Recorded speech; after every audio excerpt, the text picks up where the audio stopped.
ንሓደ ዝጎድአካ ወይ ዝጸለመካ ሰብ ዝበለጸ መቕጻዕቲ እንታይ ምዃኑ ትፈልጥ ዶ? ጽቡቕ እናገበርካሉ ከለኻ ንዝጠልመካ ወይ ብዕምቆት ንዝጎድአካ ሰብ ሕነ ክትፈዶ ሓሲብካ ክትኸውን ትኽእል ኢኻ። እንተኾነ ግን እዚ ዓቢ ጌጋ እዩ። ኣብ ውሽጥኻ ቂም መሓዝ ማለት ንስኻ መርዚ እናሰተኻ እቲ ዝጎድአካ ሰብ ክመውት ከም ምጽባእ እዩ። ንሓደ ዝጎድአካ ሰብ ክትቐጽዐሉ ትኽእል ዝበለጸ መንገዲ ሕነ ብምፍዳይ ዘይኮነስ ብዘይ ቃላት መሪር ጣዕሳ ክስምዖ ብምግባር እዩ። ንሓደ ዝጎድአካ ሰብ ብዝበለጸ መንገዲ ክትቐጽዐሉ ትኽእል እዞም 5 ነጥብታት ብምጥቃም እዩ። ብፍላይ እታ 4ይቲ ነጥቢ ክትትግብራ ዘለካ ወሳኒት ነጥቢ እያ። ሰላም እንኳዕ ናብ ቻናልና ብድሓን መጻኹም። ንቻናልና ሓድሽ እንተሃሊኹም ሰብስክራይብ ብምግባር ስድራ ቤትና ይኹኑ። ቀዳማይ ሸለል ምባል። ሸለል ምባል ካብ ጽልእ ንላዕሊ ሓያል መሳርሒ እዩ። ንሓደ ዝጎድአካ ሰብ ካብቲ ንዕኡ ክትጸልኦ ወይ ሕነ ክትፈዶ ትጥቀመሉ ሓይሊ ንላዕሊ ከም ዘየለ ጌርካ ክትቆጽር ከለኻ እቲ ዝዓበየ መቕጻዕቲ ዝኸውን። ብዙሕ ሰብ ተጸራሪ ፍቕሪ ጽልእ ኢሉ ይሓስብ። እዚ ግን ጌጋ እዩ። ተጸራሪ ፍቕሪ ሸለል ምባል እዩ። ንሓደ ሰብ ክትጸልኦ ከለኻ ገና ኣብ ውሽጥኻ ቦታ ኣለዎ ማለት እዩ። ግዜኻን ስምዒትኻን ትህቦ ኣለኻ። ሸለል ክትብሎ ከለኻ ግን እቲ ሰብ ንዓኻ ባዶ ወይ ከም ዘየለ ኮይኑ ኣሎ ማለት እዩ። ምላሽ ዘይምሃብ ባዕሉ ዓብዪ ምላሽ እዩ። እቲ ዝጎድአካ ሰብ ክትናደድ፣ ክትበኪ ወይ ክትበኣሶ ይጽበየካ እዩ። ንሳቶም ንዓኻ ንምቁጽጻር እዮም እቲ ሕማቕ ነገር ዝገብሩኻ። ንስኻ ግን ዝኾነ ስምዒት ከይርአኻ ከም ዘይተጎድኣኻ ኮይንካ ክትሓልፎም ከለኻ እቲ ዝወርወርካሉ ናይ ሕርቃን ኩናት ናብኣቶም ተመሊሱ ይወግኦም። ሸለል ምባል ማለት ኣብ ክንዲ ብዛዕባኦም ትሓስብ ብዛዕባ ርእስኻ ክትሓስብ ምጅማር እዩ። ንሳቶም ንዓኻ ታሪካ ክኾኑ ከለዉ ንስኻ ግን ናብ መጻኢኻ ትጥምት። እቲ ዝበለጸ መቕጻዕቲ ንሳቶም ንዓኻ ጸላእ ክኾኑኻ ክደልዩ ከለዉ ንስኻ ግን ንዓታቶም ከም ጓና ጌርካ ክትሓልፎም ከለኻ እዩ።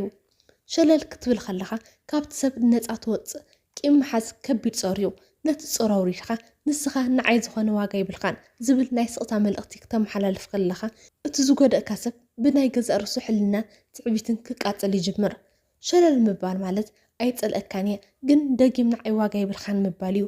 እዚ ድማ ነቲ ከዳዕ ሰብ ካብ ዝኾነ ቃላት ንላዕሊ ዝሕምም መቕጻዕቲ እዩ። ካልኣይ ህይወትኩም ምምሕያሽን ምቕያርን። ብዙሕ ግዜ ሓደ ሰብ ክጎድአካ ወይ ክጠልመካ ከሎ ተሰቢርካ ተስፋ ቆሪፅካ ኣብ ጸልማት ተዋሒጥካን ክትተርፍ እዮም ዝጽበዩኻ።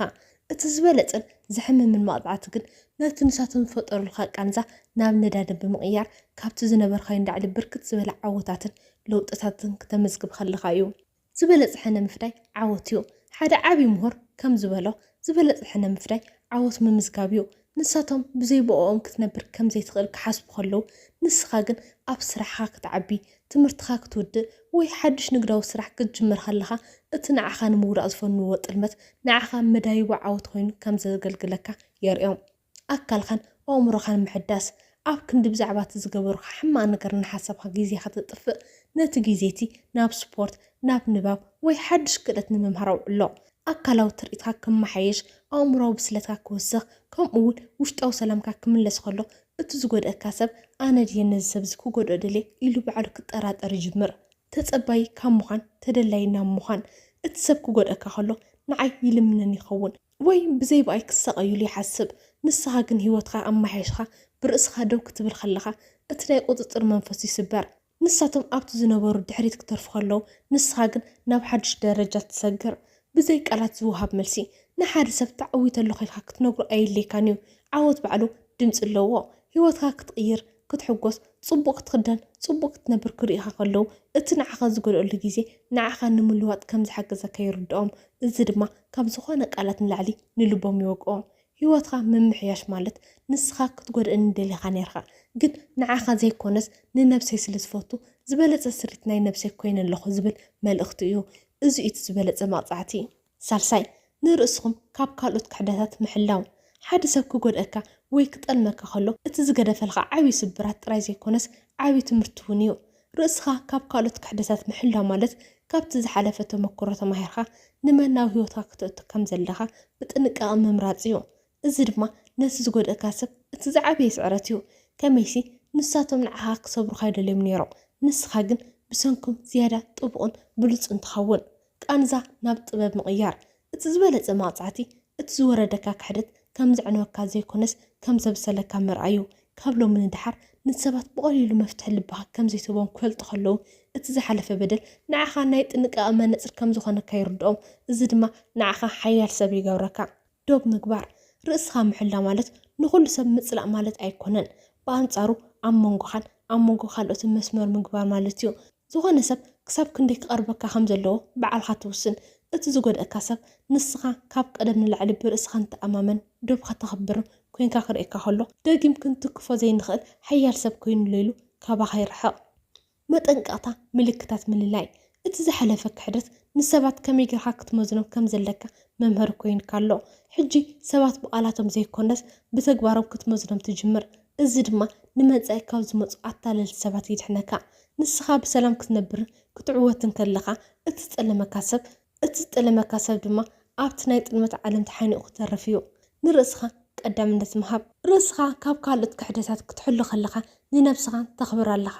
ንሰባት ባርያ ከይትኸውን ንርእስኻ ግን ንጉስ ትኸውን። እቲ ዝበለፀ መቕፃዕቲ እቲ ዝጎድአካ ሰብ ብዘይብኡ ሂወትካ ክትቆፃፀራን ክትሕልዋን ክርእካ ከሎ እዩ። ርእስኻ ምሕላ ማለት ካባኻ ተማሂረ ሕጂ ግን ንመን ከም ዘቐርብ ዝውስን ኣነ የምባል እዩ። እቲ ዝጠለመካ ሰብ ንዓኻ ተጎዳእ ክትኸውን ክትፅበ ከሎ ንስኻ ግን ሓላዊ ነብስኻ ኮንካ ክትወፅእ ከለኻ እቲ ዝዓበየ ናይ ባህሪ ዓወት እዩ።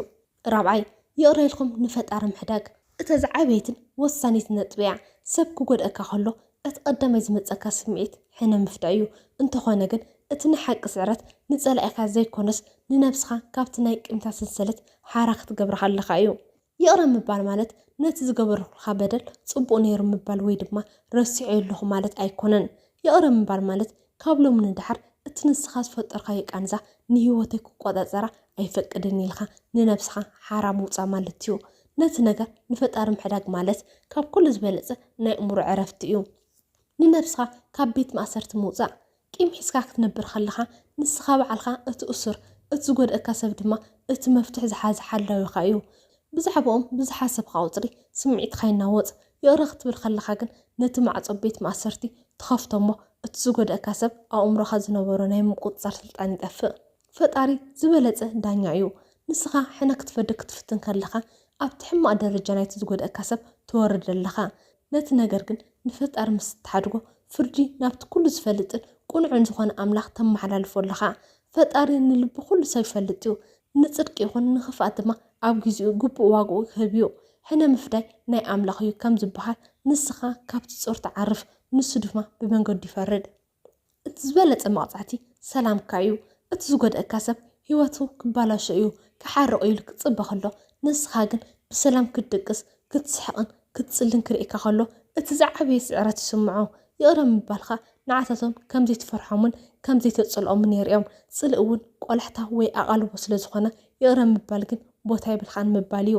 በረከት ንምቕባል ቦታ ምኽፋት ኢድኻ ቂምታ ሒዛ እንተላ ሓዱሽ በረከት ክትቕበል ኣይትኽእልን ኢኻ። ቂምታ ምስ ኣውረድካ ግን ንሰላም ንፍቕርን ንሓዱሽ ዓወታትን ዝኸውን ቦታ ትረክብ። ይቕረ ምባል ንዓኻ ንቕድሚት ዘሰጉም መሳልል እዩ። ነቲ ዝጎድአካ ሰብ ግን ኣብቲ ዝገበሮ በደል ተሓኒቑ ከም ዝሰርፍ ይገብሮ። ይቕረ ምባል ንዓታቶም ዝውሃብ ህያብ ዘይኮነስ ንነብስኻ ትህቦ ናይ ሰላም ውህበት እዩ። ነቲ ጉዳይ ንፈጣሪ ምስ ሓደግካዮ ካብቲ ዝኸበደ ፆር ትገላገል እሞ ፈጣሪ ድማ ብመንገዱ ነቲ ፍትሒ የውፅኦ። እዚ እቲ ልዕሊ ኩሉ ዝኾነ ብስለትን ሓይልን። ሓምሻይ ምስቲ ሰብ ዘለኩም ርክብ ሙሉእ ብሙሉእ ምቁራፅ ንሓደ ዝጎድአካ ሰብ ክትህቦ ትኽእል ዝዓበየ ውህበት መፍትሒ ሂወትካ እዩ። ሓደ ሰብ ክጠልመካ ወይ ብዕምቆት ክጎድአካ ከሎ ግን ነቲ ንዓኻ ናይ ምርካብ ዕድል ወይ መሰል ብገዛ ኢዱ ኣጥፊእዎ ኣሎ ማለት እዩ። ርክብካ ሙሉእ ብሙሉእ ምቆራፅ ማለት ነቲ ንሳቶም ዝፈጠርዎ ሕንፍሽሽ ንምእላይ እትወስዶ ናይ መወዳእታ ስጉምቲ እዩ። ስቕታኻ ከም መሳርሒ ርክብ ምቁራፅ ማለት ምፅራፍ ወይ ምብኣስ ማለት ኣይኮነን። ብኣንጻሩ ዝኾነ ቃል ከይተዛረብካ ካብ ሎሚ ንድሓር ኣብ ሂወተይ ቦታ ይብልካን ዝብል ሓያል መልእኽቲ ምትሕልላፍ እዩ። ንሳቶም መግለፂ ክትህቦም ክትከራኸሮም ወይ ክትወቕሶም ይፅበ ይኾኑ። ንስኻ ግን ብስቕታ ንዓይ ክትረኽበኒ ብቑዕ ኣይኮንካን ትብሎም ኣለኻ። እዚ ድማ ካብ ቃላት ንላዕሊ ይሕምሞም።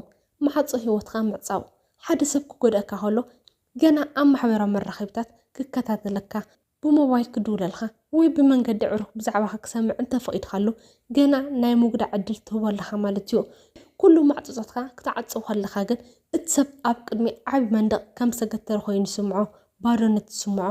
ናይ እምሮ ሰላም ምሕላው ምስቲ ዝጎድአካ ሰብ ርክብ ምቁራፅ ማለት ንዓታቶም ጥራይ ዘይኮነ ተቐፅዕ ዘለኻ ንነብስኻ እውን ነፃ ተውፅእ ኣለኻ ነቲ ሰብ ኣብ ዝረእኻዮ ወይ ድምፂ ኣብ ሰማዕኻዮ ቁፅሪ እቲ ቁስሊ ይሕደስ እዩ ርክብካ ክትቆርፅ ከለኻ ግን ንነብስኻ ንምሕዋይ ዘድሊ ግዜን ቦታን ትህብ ኣለኻ እቲ ምስጢራዊ መቕፃዕቲ እቲ ዝጎድአካ ሰብ ድሓር ክድውለለ እዩ ወይ ይቕረበለኒ ክብለኒ እዩ ኢሉ ክዕቢ ከሎ ንስኻ ግን ሃንደበት ክትጠፍእ ቁፅር ስልካ ክትቕይር ወይ ብሎክ ክትገብሮ ከለኻ ንዓታቶም ዓብይ ናይ ስነ ኣእምሮ ስምባደ እዩ እቲ ንዓኻ ዝነበሮም ናይ ምንዓቕ ስምዒት ናብ ኣክብሮትን ፍርሕን ይቕየር ርክብ ምቁራፅ ማለት ድሌት ስለ ዘይብለይ ዘይኮነስ ንርእሰይ ስለ ዘኽብራ ካብ ሂወተይ ውፅኢካ ኣለኹ ምባል እዩ ሓደ ግዜ ማዕፆ ምስ ተዓፀወ መፍትሒኡ ንዓኻ ጥራይ እዩ ዝምልከት እዚ ድማ ነቲ ከዳዕ ሰብ ኣብ ናይ ዘለኣለም ጣዕሳን ባዶነትን ተሓድጎ እዞም 5 ነጥብታት ንሓደ ዝጎድአካ ሰብ ብኢድኻ ሕነ ብምፍዳይ ዘይኮነስ ብምዕባይኻን ብስቕታኻን ትቦም